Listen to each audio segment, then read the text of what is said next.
Bhajpa government ने अचानक सा एक स्पेशल पार्लियामेंट्री सेशन बुला लिया। 18 से 22 तक ये सेशन चलेगा और जब भी ये सेशन बुलाया गया तभी हलचल मच गया पूरा देश में, क्योंकि मानसून का जो सेशन था वो बस खत्म हुआ था, विंटर सेशन आने वाला है और इसमें अचानक एक स्पेशल सेशन और उस सेशन में क्या क्या डिस्कस होने वाला है ये लेके हलचल मच गया था। लेकिन वो हलचल और भी ज्यादा हो गया जब कल प्राइम मिनिस्टर नरेंद्र मोदी जी ने बोल दिया कुछ ऐसे वो करने वाले हैं जो होगा हिस्टोरिकल। और सबसे बड़ी बात ये हो गई कि जब उन्होंने बोला कि विपक्षियों को रोना धोना पड़ेगा। अब क्या हो रहा है वहां पर, कौन सा बम फोड़ा जाएगा? बम मतलब पॉलिटिकल बम, क्योंकि प्रधानमंत्री नरेंद्र मोदी जी जो भी स्टेप अभी लेने वाले हैं वो 2024 का जो इलेक्शन है उसको सोचकर ही लेना जाएगा। उसका सोच तो उसके आगे है, लेकिन जो पॉलिटिकल एटमॉस्फेयर इंडिया में है तो इस सेशन में लिए जाए सारे सिद्धांत उसके ऊपर ही बहुत सारी चीज डिपेंड करने वाला है। और जब प्रधानमंत्री ने बोल दिया कि विपक्षों को रोना पड़ेगा तब तो सनसनी मच गया। अब सब लोग सोचने लगा कि क्या है वो बाला इक्का जो प्रधानमंत्री खेलने वाले हैं। नमस्ते, प्रिय बंधु मीडिया में आपका स्वागत है और आप देख रहे हैं प्रिय बंधु टीवी। मैं हूं आपका दोस्त शुद्धशील। एक एक करके वो सारे पॉइंट हम डिस्कस करने वाला है जो लेकर अभी तक सब लोग सोचने वाला है कि क्या होने वाला है ये 5 दिन में। पहले दिन पुराना संसद भवन जो था उसको लेकर चर्चा हुआ, वहां से नए भवन में जाने वाला है, ये डिसीजन हो गया। उसके बाद शाम के टाइम मंत्रियों गोष्ठियों का जो बैठक है वो बुलाया गया। उसको तो सही है क्योंकि पता ही था कि महिला आरक्षण बिल जो है वो टेबल होने वाला है, बट ये वाला बिल की इतना कुछ काफी है। विंटर सेशन में ये बिल लाया जाए तो क्या प्रॉब्लम होता, क्योंकि ये बिल कोई नया बिल नहीं है। ये बिल को लेकर बहुत पहले से डिस्कस हो रहा था। कांग्रेस गवर्नमेंट जब था तभी वो लोग ये बिल लाने का कोशिश किया था। ये बिल पहले भी लाने का कोशिश किया गया था। Only problem was RJD and JDU, उनका तो जात पात का जो पॉलिटिक्स है वहां पर ही महिला आरक्षण बिल के लिए भी उसका कुछ मुद्दे थे। लेकिन ये वाला बिल टेबल होगा तो कांग्रेस का सपोर्ट मिल जाएगा, तृणमूल कांग्रेस भी यहाँ पर सपोर्ट कर देगा, शायद डीएमके का भी सपोर्ट मिल जाएगा। ये बिल पास करने के लिए इतना कुछ प्रॉब्लम नहीं होने वाला है। और ये वाला बिल अगर विंटर सेशन में आता तो इतना कुछ हलचल नहीं मचता। बट क्या होने वाला है बाकी सारे 3 दिनों में? पहले बोल गया था 4 और बिल आने वाला है, वो बिल भी इतना खास कुछ नहीं है जहां पर हिस्टोरिकल हो सकता है, जहां पर विपक्षों को रोना धोना पड़ सकता है। क्या क्या पॉइंट हो सकता है? बहुत सारे लोग बहुत सारे पॉइंट लेके बोल रहे हैं। हम एक एक करके कोशिश करेंगे कि क्या है वो। पहले जो पॉइंट है वो है हिंदू राष्ट्र। भारत को हिंदू राष्ट्र घोषित किया जा सकता है और ये अगर हो जाएगा तो जो हिंदू वोट है उसका कंसोलिडेशन बढ़ जाएगा। ये लेके चर्चा शुरू हो गया है। मगर सच में ऐसे हो सकता है क्या? क्योंकि भारत का जो स्टैंड है, संविधान का जो स्टैंड है, वहां पर अगर इसको हिंदू राष्ट्र घोषित किया जाएगा तो बहुत सारे अमेंडमेंट लाना पड़ेगा और उसके बहुत सारे चेंजेस लाना पड़ेगा।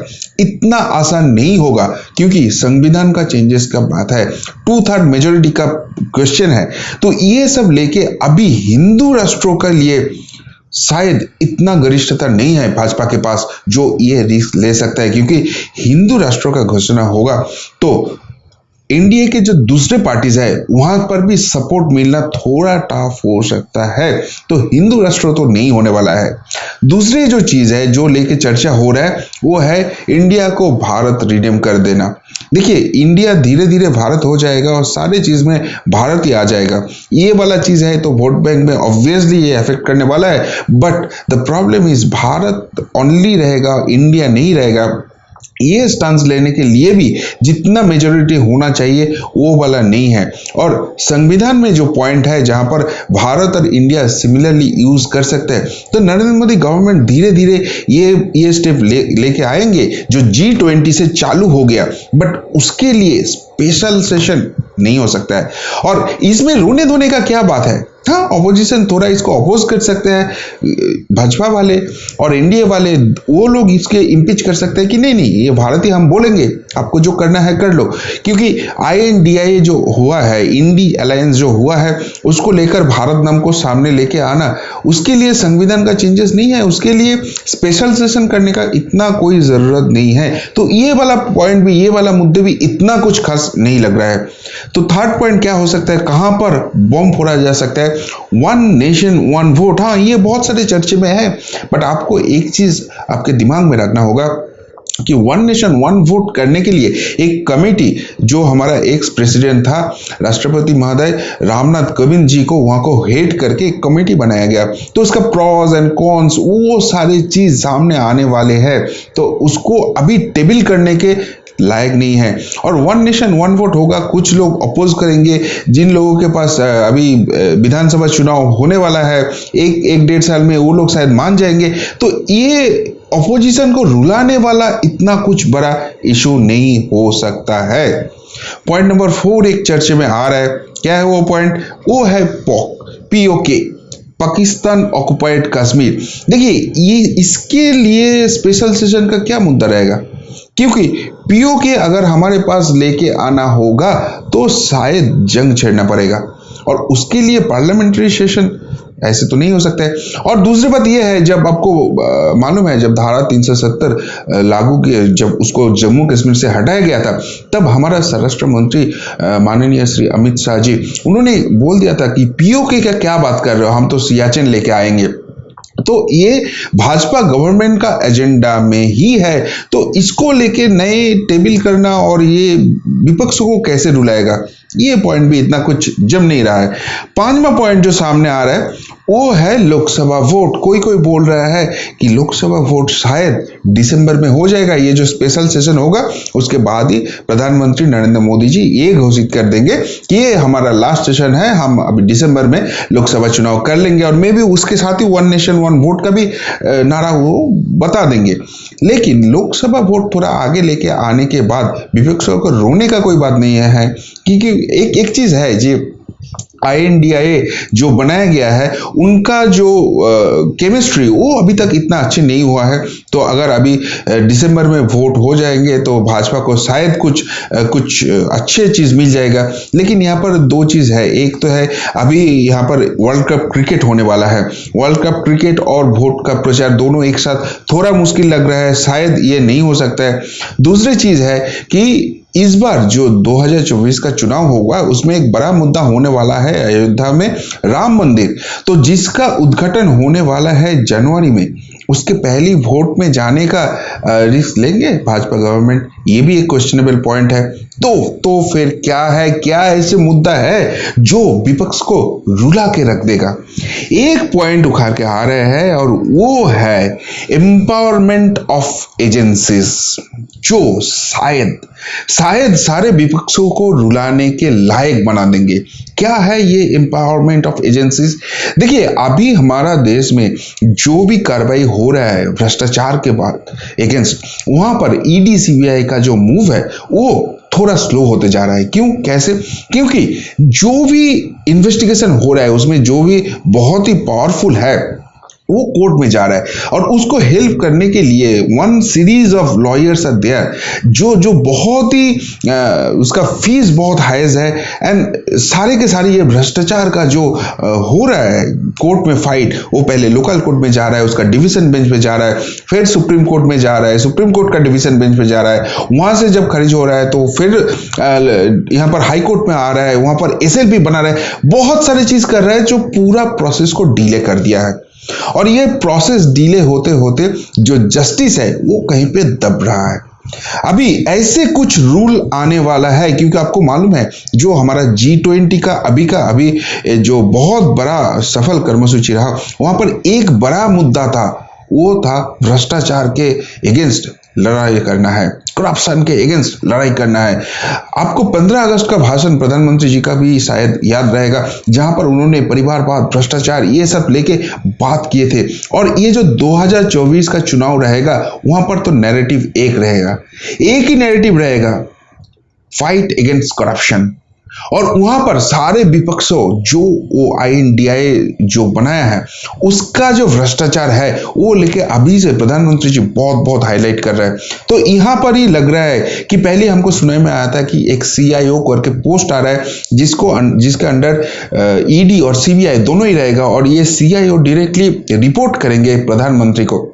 तो इस बारे में कुछ एम्पावरमेंट ऑफ एजेंसीज ये जब भ्रष्टाचार के अगेंस्ट कुछ इन्वेस्टिगेशन करेंगे वहां पर हाई कोर्ट का जो पाबंदी है वो सारे चीज शायद वहां पर थोड़ा थोड़ा रद्द आएगा और इतना कुछ हाई कोर्ट या सुप्रीम कोर्ट का इन्वॉल्वमेंट यहां पर नहीं हो सकता है। स्पेशली PMLA जो है प्रिवेंशन ऑफ मनी लॉन्ड्रिंग जो भारत का अभी बहुत बहुत बहुत बड़ा इशू है। तो इसको लेकर शायद लास्ट 2 दिन में कुछ तो बिल आने वाला है जो विपक्ष को रुला देगा, क्योंकि आपको मालूम है कि सारे जो अभी इन्वेस्टिगेशन चल रहा है तो वहां पर बड़े बड़े हस्ती जो विपक्ष में बैठे हैं उन लोगों को शायद लग गया है। बहुत सारे लोग जेल जा चुके हैं। अब दिल्ली में देखिए तो आम आदमी पार्टी का जो है मनीष सिसोदिया या सत्येंद्र जैन वो जेल में है। पश्चिम बंगाल में देखे तो वहां पर भी ममता बनर्जी CM उनके बाजू में जो बैठने वाला था पार्थो चटर्जी बहुत बड़ा मिनिस्टर था वेस्ट बंगाल में, वो जेल में है। तृणमूल कांग्रेस का और एक बहुत बड़ा लीडर है बीरभूम का अनुब्रत मंडल, उसको भी तिहाड़ में लेके जाया गया है। वहां पर जीवन कृष्ण शाह, मानिक भट्टाचार्य ये सारे MLAs वो जेल में है और बहुत सारे लिस्ट में है जो कभी भी जेल में जा सकता है। लेकिन यहाँ पर एक ही पाबंदी आ रहा है, एक ही प्रॉब्लम आ रहा है, वहां पर कोर्ट का इंटरफेरेंस, कोर्ट का जो यूज करके ये पूरा प्रोसेस को डिले करने का काम चल रहा है वो ये सारे इन्वेस्टिगेशन को थोड़ा स्लो कर दे रहा है। और उसके ऊपर एक और चीज है, ये जब पावरफुल लोगों के नाम सामने आ रहा है, जब उसको CBI या ED अरेस्ट करने जा रहा है तो वहां पर धरने में बैठ जा रहा है खुद चीफ CM। ये सारी चीज को लेकर जो रेस्ट्रिक्शन और ED और CBI को बहुत सारे पावर देने वाले हैं, ये ऐसे कुछ बिल शायद टेबल किया जाएगा, ये लेकर ही चर्चा हो रहा है। और ये अगर हो जाएगा तो सच में विपक्षों का रोना धोना चालू हो जाएगा। क्योंकि जब भी कोई इन्वेस्टिगेशन चालू होता है ये लोग बोलना चालू कर देता है पॉलिटिकल वेंडेटा। भाजपा इनके साथ पॉलिटिकली फाइट नहीं कर पा रहा है, इसके लिए इसके अगेंस्ट पॉलिटिकल वेंडेटा कर रहा है। और ये सारे चीज लेकर अगर एजेंसीज का पावर बढ़ जाता है, जहां पर कुछ नहीं कर सकता है, एजेंसी जाएंगे सारे छानबीन करेंगे और कोई अगर दोषी है तो उसको जेल के पीछे लेके आएंगे। ये अगर हो जाता है तो सच में विपक्षों का रोना धोना बहुत बढ़ जाएगा। तो ये पॉइंट लेके अभी सब लोग वेट कर रहे हैं कि लास्ट 2 दिन जो रहेगा शायद इसके ऊपर ही नरेंद्र मोदी गवर्नमेंट T20 खेलेगा। क्योंकि भ्रष्टाचार को अगर खत्म कर सकते हैं और भ्रष्टाचारियों को अगर जेल में भेज सकता है तो नरेंद्र मोदी के लिए 2024 का चुनाव एक केक वॉक होने वाला है। तो दोस्तों आपको क्या लग रहा है, सच में ऐसे कुछ बिल आ रहा है या दूसरा और कुछ बॉम्ब फोड़ा जाएगा नरेंद्र मोदी गवर्नमेंट की तरफ से, जहां पर सच में विपक्षों को रुलाना पड़ेगा और वो बिल सारे भारतीयों के लिए हिस्टोरिकल होके रहेगा? आपको क्या लगता है जरूर कमेंट करके बताइए हमको। अभी के लिए इतना ही, तब तक बने रहिए, फिर मिलेंगे बहुत जल्द।